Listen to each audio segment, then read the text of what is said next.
Hello, everybody. Thank you again for coming out today. It's really special to put together this event and have this many people come down, show up, and support our speakers. For those that don't know me, my name is Michael Kelleher. In a minute, I'll introduce Mark Treckenberg. I am known around here as creating the mobile app in the mortgage space and then going to over 150 conferences over the last decade. I had over 1 million impressions on my LinkedIn in the past year, talking about disruption in the mortgage industry. Really cool, the following that I've been able to build. And it's really just having a gut and outlasting people. And this speech here is about trust. I think trust is what's going to disrupt the industry. I don't think we know exactly what it is, but all disruptions really happen with trust. I mean, Amazon they said the biggest thing was people actually trusting putting their credit card in. People trust leaving a package on their doorstep all day long and no one's going to take it. And I think what disrupts our industry will be trust. And I think in the local community, in your zip code, is where you can win trust. So if everybody can raise their hands as high as possible. All right, now go a little bit higher. Okay, now see how I asked you all to go as high as possible and you didn't go as high as possible until I said a little bit higher? I'm going to take you in that little bit higher zone with a fictitious way that you can disrupt the industry. This will probably not be the right answer, but there is a chance that something is going to disrupt the industry in the next 5 years, and it will be something totally different than we think. So there's 42,560 zip codes. I talk to a lot of executives, and I don't think they pilot one zip code and totally try and dominate it. And the first one that does, through branding and trust, I am going to be excited to work with. But it's create a brand, create a presence, and create a opportunity so that everybody in this zip code knows that this mortgage company tries harder than any other type of company in that zip code on winning that trust and experience. And you'll hear a lot about experience today. So there's a triple threat for executives. I think the number one threat that you do not realize is how AI is going to change phones and how it's going to change emails. The Apple iPhone is going to use AI. So in the future, if you're not in the contacts of the person will have to say who they are, and it will prompt to the screen, accept or deny. So if you have a database in Encompass, but it's not in the contact section of your loan officer, or I should say your loan officer's friends, because your loan officer left and you have a new one, phone is going to be a lot more dead than you think, as well as email. So AI is helping all the marketing, and that's all we talk about in mortgage. What we don't talk about is Outlook and Gmail, and now using AI to put things in the other folders. And so you email from Gmail to an Outlook, there's only a 10% delivery rate right now. So if your CRM is using an ESP that's not Outlook or some AI system to hit there, you're not even hitting their inbox. And if you don't know, thank you for coming. You learned this one thing. It's a power. So I think there's a talent exodus, this growth. It's just, there's nothing to get super excited about for that young loan officer to come along. And one way to do it is to win the zip code. And so the speed myth, the rate myth, meaning we got to be faster. We got to have the lowest rates. Like, I get that. That's obviously true, but that's 95% of the conversations I have with executives. And maybe 2% is on cost of customer acquisition. And it was great having dinner with Mark last night and just reminding that customer acquisition should be at least 50% of these conversations. And so the real winner is going to be trust and presence in the community. And you're going to hear a quick story about Mark and I, how he taught me to win the community. I think you got to win experiences and be a little bit different. So here's my idea. Today's branch, and Pat Sherlock asked me to write a chapter. So I wrote a chapter on the modern branch. And I came up with this idea that it should be a coffee shop, because coffee shop is community. It's also an experience. The mortgage industry right now is a workplace. It's built like a workplace, feels like a workplace. Owning a home, having an involvement in the community is an experience. So if you had a coffee shop, and then you could see the podcast studio. And I have the longest running podcast in mortgage that has over 90% lenders as guests. And many of the people speaking today have been guests. I couldn't be thankful enough. And it took years to get lenders to come on the show. So it is something you have to outlast, but it's something people want to be on. So realtors will start to want to be on your podcast. CPAs, right? Divorce attorneys. And then if they can be seen by people, I think it creates this welcoming family or welcoming community feel. Again, I'm not saying this is the answer. I'm not saying you guys can all go out and buy a coffee shop, but there is going to be some change that you're not thinking that is actually going to change everything. And it's about experiences. So I, again, talk to a lot of lenders, and we talk a lot about how to speed up the process, how to keep from checking the checker. And we don't talk about the zip code very often, even though I push for it. And I think if you tweaked it and did something like a setup where people came in for an experience and they left learning a little bit more about mortgage and it worked, the rest of the industry would have to change awfully quickly. And again, it might not be the coffee shop, but I think you have to ask yourself, what is going to change our zip code? And it's very hard to figure that out if you're concentrating on 200 zip codes. So you really should start with one and even judge which zip code are you winning the most right now. And then you have to scale it with technology. So if you have the technology and then you can handle the cost of acquisition, you will win. So this is my coffee shop. This is my mortgage brand. This is my content studio. When Pat comes out with the book, please read my chapter. I have done more on podcasts, I think, than anybody at this point. It's a lot of work, and I actually wrote a document on it. So all I'll share with you is if anybody's interested, it's free. You guys can have it for your loan officers. I'm not the marketing guru that everybody else is, but I think I've done it more than a lot of the people that do teach you about podcasts. And I'd be happy to share you all the pieces that I put together, even my team, if you want to get your loan officers going.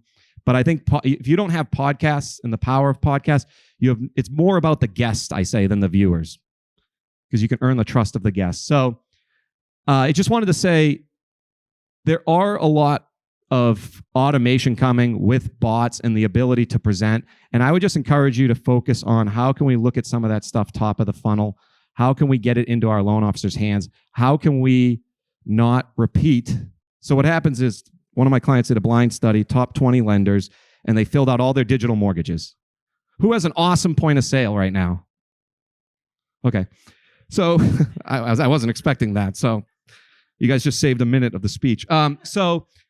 But all the loan officers, and forget the times, like some of the ones you would think would be the best took 4 hours to get back. So your competition is not as great as a Housing Wire article is saying it is. You can still win, but everybody did this, and tell me if this is a good experience. They all every one of them walked the borrower back through the entire 1003 that they filled out that night on their couch, but they did it with them while they're at work. Like, is that a good experience? Because it was the experience 20 out of 20 times. The loan officer did not use AI, did not use machine learning, did not use robotics to take the AUS findings. And you can do this. I have a client that does it now. You can do it in 20 seconds, and you can actually have meaningful conversations. The best way he says it is there's 60 conditions to close the loan. You already know they're going to clear 57 of them. You should just be talking to that borrower about the 3 you're worried about because you're a consultant and you know it. And it'd be a lot cooler if you did it in a coffee shop. I'm just kidding. So that's persona-based bots. I would look for them. They are going to be coming to the industry. It's a lot easier to manage with them, especially, I think, as an AI loan officer co-pilot. And that way you can train up faster. I think training up faster will be important for the future. And I want to say, I work with a company called Sapiens Decision, and I do believe having a decision layer in your mortgage company is as important as ever. It's actually your best asset, whether it's tribal knowledge, the Excel sheet, your processor has a special condo doc PDF that they use. It's sitting everywhere, except in a way that you can monetize it, sell it when you sell the company, access it, rather than having every decision in a different vendor. Your manufacturing stuck in your LOS as you write rules. Your rates and all these ideas are stuck in your PPE. And you're going to hear from Rob Pieklo at lunch on how you can make an extra 20 to 40 bips right now because the world is changing in secondary. But if you can't make decisions fast enough or you're stuck on the same PPE that everybody else is using, I'm not saying get rid of it. I'm saying the decision layer should be talking to all of these. That is the future. If you don't know about some of these things, robotic, persona-based bots, decisioning layers, maybe the coffee shop, but you know what I mean? Like, you have to know about these things. Happy to reach out with you. And what I do is I talk to about 16 executives a month. I ask them for meetings with my clients. I think they all are better off for the experience because I only choose clients that don't have a salesperson you already know about. Like, I try to be different. But at some point, it can be tiresome for the lenders, when I call, because they don't want to jump, they don't want to be sold all the time. So I ended up teaming up with Mark here and realizing that he gave me an opportunity to work with him and offer experiences. So we've had a couple experiences where we've watched a couple Red Sox games in a suite with a legend. We've went to Abe and Louie's. And in fact, I'll say one thing about our recent dinner with Wade Boggs at Abe and Louie's on Sunday.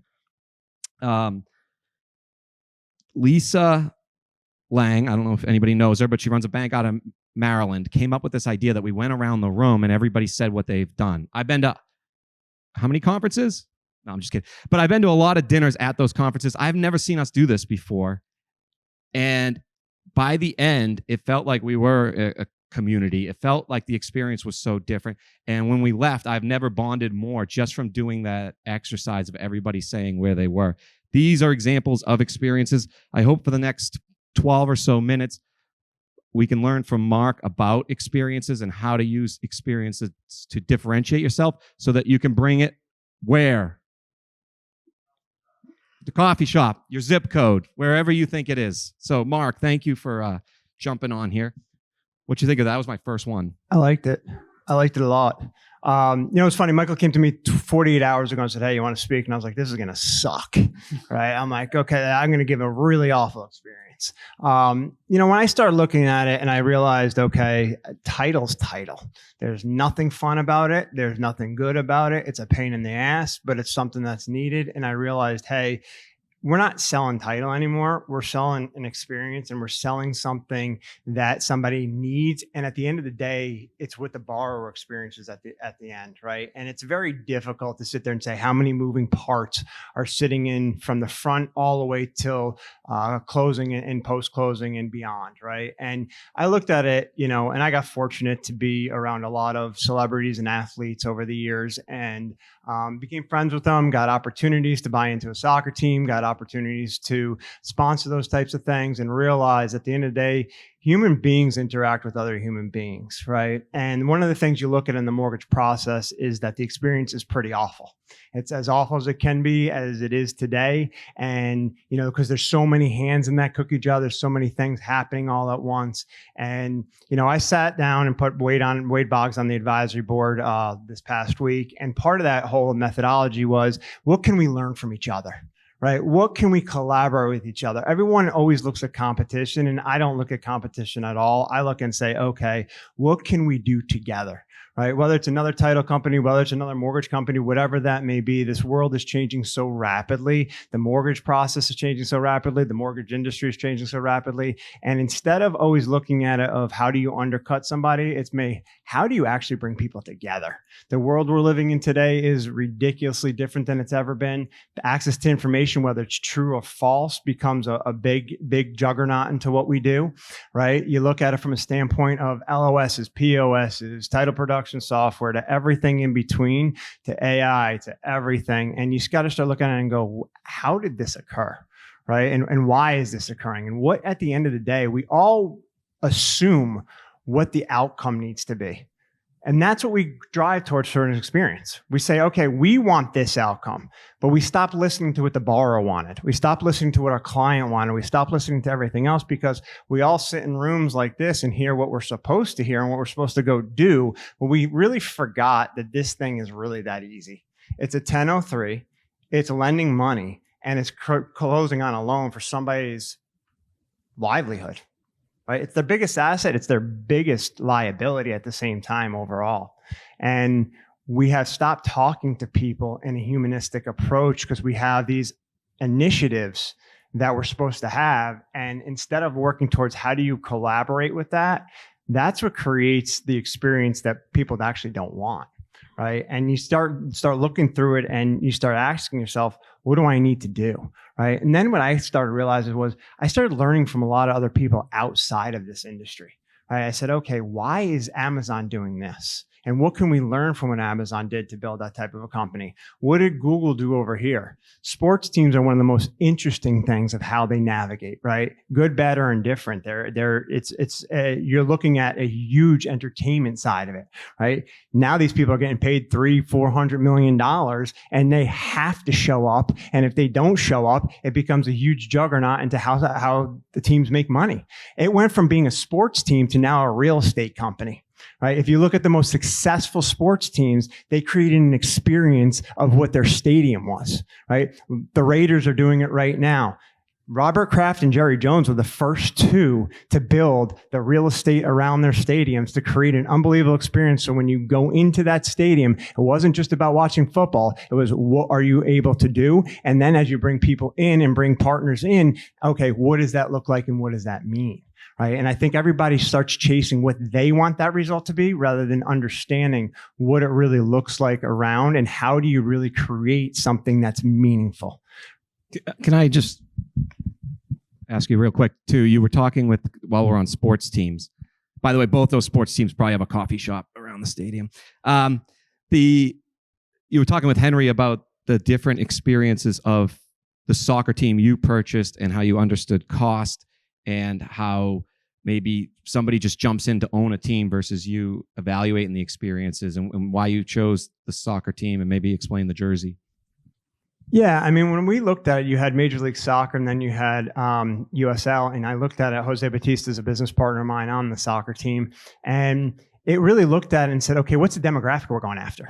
Okay, what are we trying to accomplish? Right, and that demographic is much different than a football team's demographic.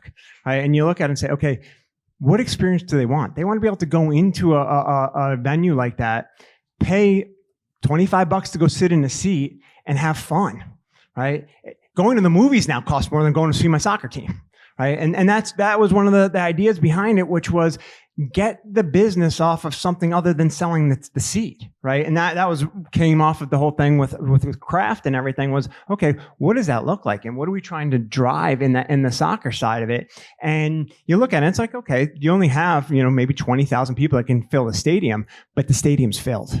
Right. And the stage is filled all the time. And you're hitting home on people that want to do something, maybe can't go afford to go sit in the Las Vegas Raiders stadium. Right. And our whole purpose behind all of it was finding what the purpose was for the experience, not trying to drive what we wanted. We wanted to understand, what does the community want? And the community wants something where they can actually go at an affordable price and be able to have an experience of up and coming athletes, right? And one of the biggest things I saw was the up and upcoming athlete, right? When you start going to the minor league parks, when I was out at Worcester, David Ortiz was a business partner of mine a few years ago. And you looked at it and you're like, okay, what was that experience? It's a different experience going to Fenway versus going to Worcester. And that was kind of the thing that you want to look at is just like a loan. Every borrower is different. Everyone can't go and afford going to Fenway. Everyone can't go afford doing certain things. And you don't want to discount what their experience should be and what their fun should be. So you look and say, okay, how do I get to these different things? And that doesn't change in mortgage, and that doesn't change in title, and that doesn't change in appraisal. Every situation is different. You can look at the overall side of it and say, okay, we want to try and deliver this SLA. We want to try and deliver that. But we stop understanding.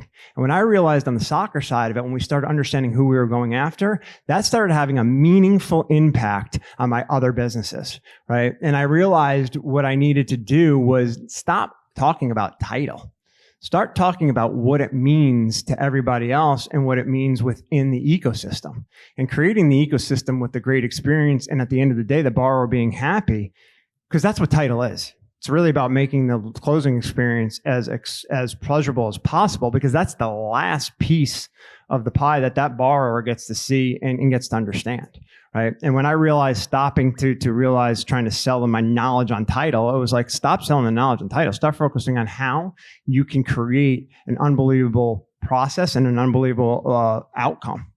Yeah, I think noise creates a pendulum. So things swing back. Can you talk about, we were at dinner last night with Brad, thank you, Rich, Justin, the mailbox and how it's becoming more emotional to people now because it's not filled with as much junk, and maybe tell some of these people how direct mail is working. Well, it's interesting. What's interesting on that side of it is, your email is now filled with spam, right? And I don't even check my Gmail anymore. I ended up putting AI into it because I was like, I can't even take it anymore. And that was what the old mailbox used to be. The old mailbox got filled, and now everybody's going back to the mailbox because they're so tired of missing something within their email or missing a bill or something of that nature. Like we've tried to make this so automated, but there's still people that don't embrace that automation. So it's reality, and it's actually not age demographic driven as much as everybody thinks it is. It's actually just people's desire and what they want and what they feel comfortable with. And instead of pushing that narrative, people still go to their mailbox And they are still, one of the biggest things when you're looking at it is the data behind everything, right? When we started doing a lot of stuff, the data behind it screams, right? I own a large data company, and I was very fortunate to understand how it operates. And then we started looking at, okay, the direct mail became a very big piece of what we were doing. And it was simply because we understood that same borrower is going to their mailbox to get their bills that they're late on. And we understood how to market towards them. One of the biggest indicators when somebody's about to refi right now is their car loan. They're not going late on their credit cards. They're going late on their car loan. They're going late on their student loans. They're saving the credit cards because they need to live off of that, right? So there's indicators that you can drive towards that show what is happening and when it's about to happen. And then you can create that experience because you are starting to understand the why and what they need, as opposed to what we want.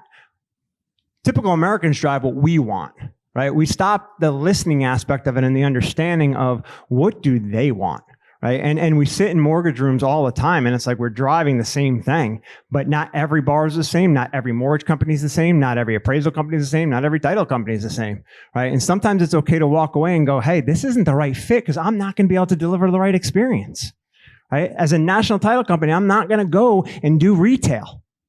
And I'm not trying to piss off any retail mortgage lenders in here, but guess what? It's not going to fit in the wheelhouse. And for us, it doesn't make sense to go after something that we're not going to be very good at. And I think that's one of the things when I realized that and started looking at these experiences and started teaming up with people that can help me give those experiences, we had a lot more powerful impact on our day to day. I had happier employees. I had happier customers. I had a happier life. It became an actual spiral that actually was very good. And, to this day, I still don't understand and know everything. I'm probably the dumbest person sitting in a room 99% of the time, right? What I changed was my ability to listen. And Michael can tell you, I love to talk. So that was one of the hardest things that I think I love to talk more than him.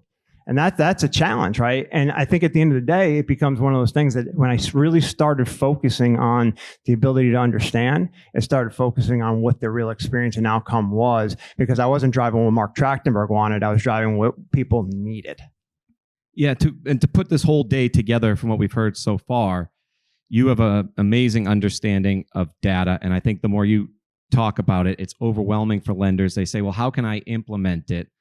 But it's because they're thinking of implementing data with more than one zip code. And I think if you just bought the data in one zip code, bet on one loan officer, and then documented it like Megan taught us about, and wrote about it in ways that Dylan taught us about, and it actually works, you are going to be the honey for all the bees of every loan officer that does want to be empowered with data.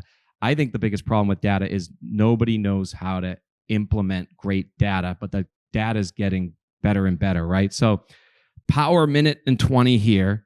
Can you end this with data, experience, and everything wrapped up all in one? I'll try.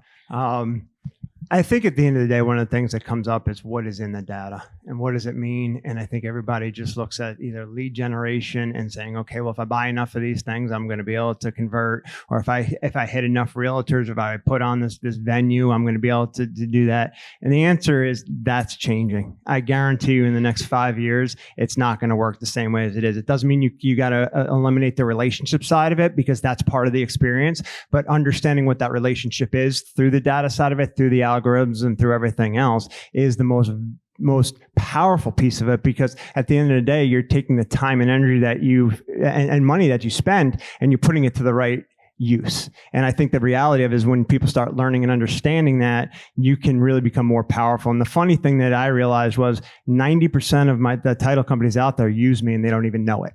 There's title companies sitting in this room right now that use me. There's mortgage companies that are using us that don't even know they're using us, right? And we did that on purpose. Like there's a purposeful experience that we wanted to do, because this industry is that fickle. And when you start looking at it and start understanding it, we weren't just trying to drive just, oh, look at what we're doing, right? We were trying to drive really what the outcome needed to be.